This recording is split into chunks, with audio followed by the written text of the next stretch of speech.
Pemirsa, terima kasih Anda kembali menyaksikan iNews Prime. Hari kedua pencarian korban kapal KMP Tunu Pratama Jaya yang tenggelam di perairan Selat Bali, tim SAR Pos Jembrana melakukan penyisiran dengan memfokuskan ke arah selatan Pelabuhan Gilimanuk dengan radius 20 mil laut.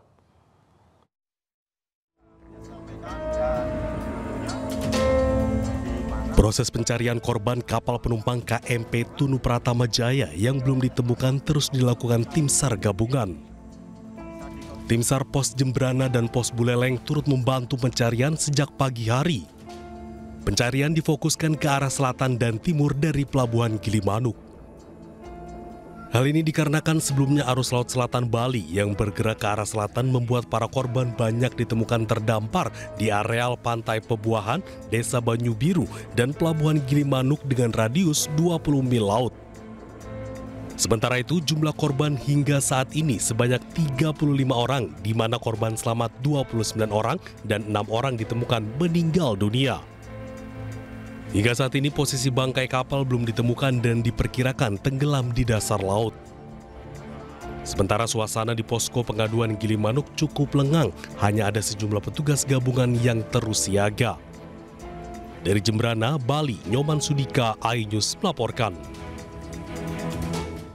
TNI mengerahkan kekuatan udara mencari 30 penumpang KMP Tunu Pratama Jaya di perairan Selat Bali.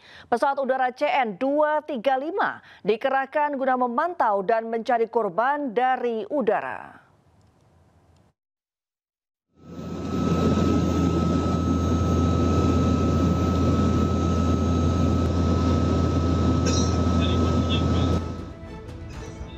Tentara Nasional Indonesia melalui Komando Armada 2 merespon cepat insiden tenggelamnya kapal feri KMP Tunu Pratama Jaya di perairan Selat Bali dengan mengerahkan berbagai unsur laut dan udara.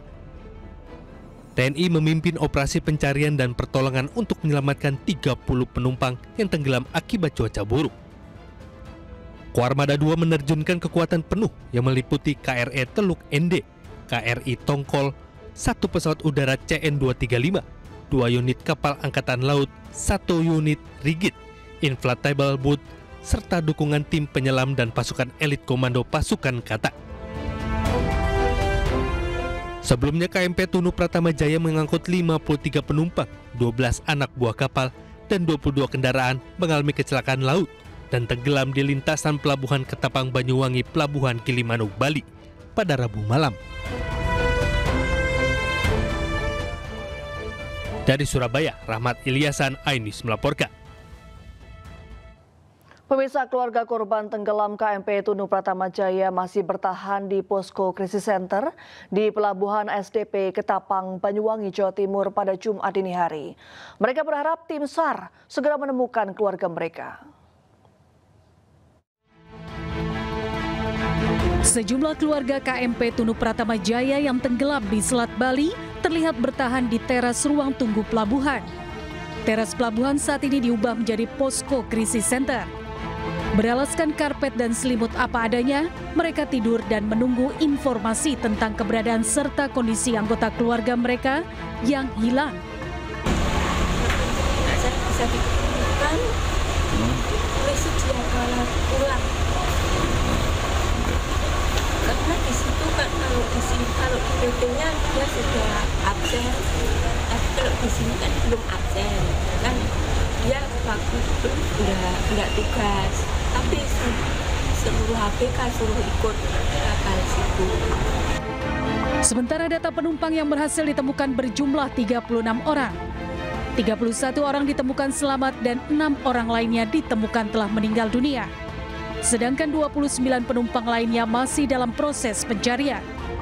Dijadwalkan tim SAR gabungan melakukan pencarian pada hari ini mulai pukul 6 pagi. Petugas menyisir area lebih luas dari sebelumnya. Dari Banyuwangi, Jawa Timur, Eris Utomo, iNews melaporkan. Ya, kita beralih ke informasi lain. Pemirsa, Ajudan Presiden ke-7 Joko Widodo diperiksa Polda Metro Jaya. Kehadirannya untuk memberikan keterangan soal kasus tudingan ijazah palsu Jokowi.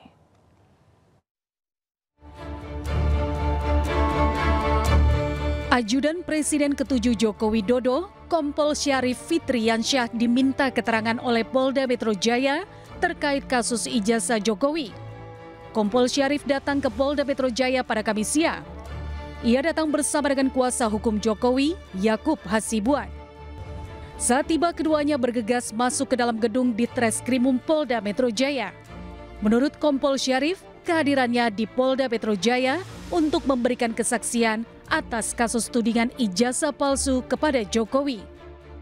Sementara itu, Kabid Humas Polda Metro Jaya, Kombes Pol Ade Arisyam, membenarkan panggilan tersebut.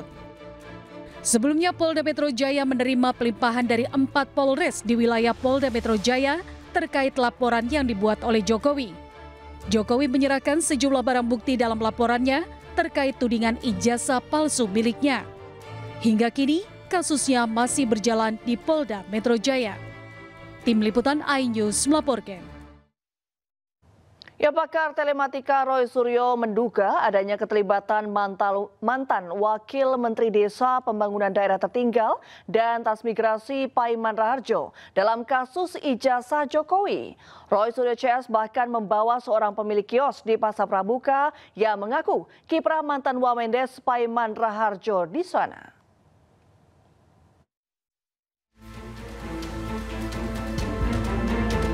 Meski Bareskrim Polri telah menyatakan ijazah Presiden ke-7 RI Joko Widodo asli, ternyata tak menyurutkan upaya pakar telematika Roy Suryo CS untuk membuktikan sebaliknya. Kali ini Roy Suryo CS membawa seorang pemilik kios di Pasar Pramuka. Pria berinisial Mr. J ini kembali menyebut nama mantan Wakil Menteri Desa Paiman Raharjo sebagai pemilik salah satu kios di sana. Paiman saya dengar sih tahun sebelum 2002 udah ada gitu. Sebelum 2002. Kalau Bapak sendiri sudah dari awal ya? Ya. Oke. Dan apa betul kiosnya itu hanya sampai tahun 2002? Setahu saya lebih. Lebih ya? Tutup atau dijual atau gimana tuh Pak? Tadi kan di depan, kios itu semua di depan. Tadi depan di pindah belakang. 2002 masih ada di tempat. Oh, 2002 hanya pindah ke belakang. Belakang, ya. Bapak sendiri terakhir melihat Prof Paiman, ya Prof apa enggak Prof ya, Pak Paiman lah, Pak Paiman Raharjo yang kita maksud. Saya kenalnya dosen. Bukan Paiman, dosen. Oh, gelarnya dosen ya Pak? Ya, semua orang uang itu panggil dosen. Karena dia dosen beneran atau? Ya kurang paham deh. Lalu terakhir dia sering datang ke situ deh gitu. Kapan Pak? Tahun-tahun berapa? Terakhir seingat saya 2015 masih ada. Berarti 2015 dia masih sering datang ke situ? Ya walaupun jarang tapi sering. Terkait tuduhan terlibat dalam ijazah Jokowi, mantan Wamendes PDTT Paiman Raharjo mengaku memang memiliki sejumlah kios di Pasar Pramuka. Namun usaha pengetikan tersebut hanya sampai tahun 2002 saja. Memang saya mengenal Pasar Pramuka Pojok itu dari tahun 1995 ya, 1995. Kemudian saya banyak kenal orang sana, kemudian saya membeli beberapa toko ya di situ tahun 97 ya, 1997. Jadi saya usaha pengetikan di Pasar Pramuka Pojok itu 1997 sampai 2002. Nah, memang beberapa kios saya di depan itu ada ya, dan ada di belakang. Nah, kenapa saya kemudian pindah di belakang? Ya karena saya saat itu butuh modal untuk usaha lain, sehingga kios-kios saya yang di depan itu saya jual. Mengapa yang saya jual di depan? Karena harganya lebih tinggi, sehingga bisa untuk modal usaha yang lain gitu. Nah, kalau orang mengatakan saya masih ada di Pasar Pramuka Pojok sampai 2017 itu fitnah dan tidak benar. Paiman juga membantah telah mengancam Roy Suryo. Ia mengaku hanya bermaksud menunjukkan bahwa pernah melihat ijazah Jokowi secara langsung.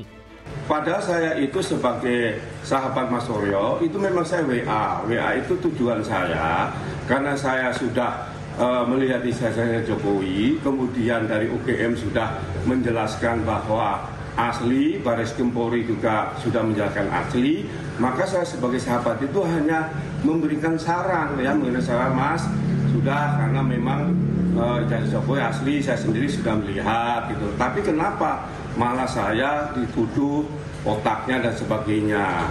Mantan ketua sedulur Jokowi itu juga menolak dikaitkan terlibat kasus ijazah Jokowi.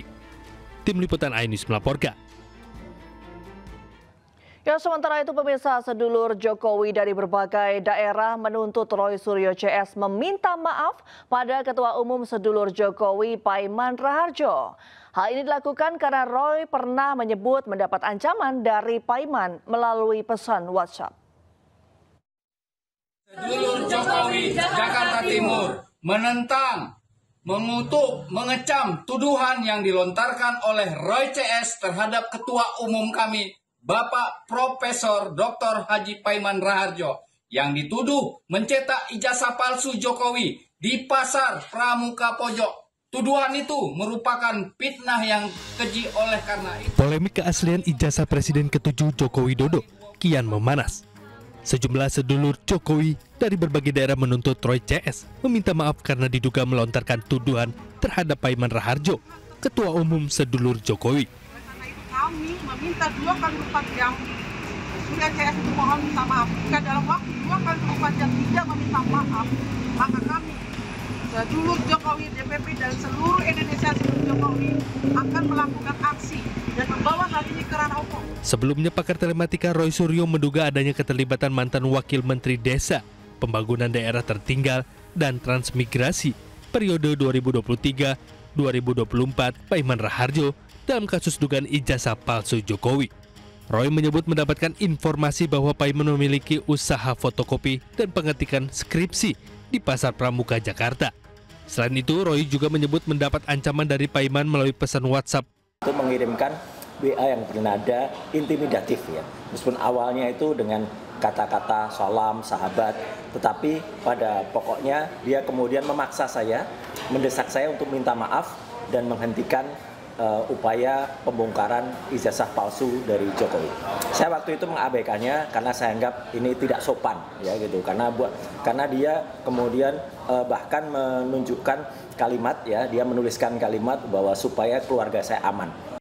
Terkait hal tersebut, menurut Paiman masyarakat tidak berpikir dengan logika yang benar dalam menanggapi isu ijazah palsu Jokowi.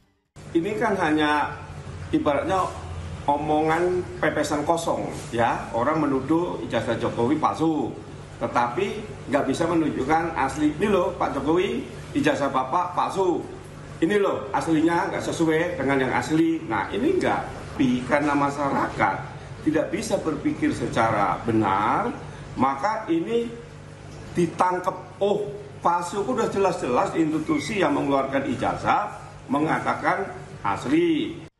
Sementara itu, kini kasus dugaan ijazah palsu Presiden ke-7 Jokowi masih terus berlanjut di jalur hukum. Tim Liputan iNews melaporkan. Suasana rapat antara Komisi 2 DPR RI dan pemerintah Provinsi Sumatera Utara memanas. Komisi 2 menyebut Bobi Gubernur baperan. iNews Prime segera kembali usai jeda.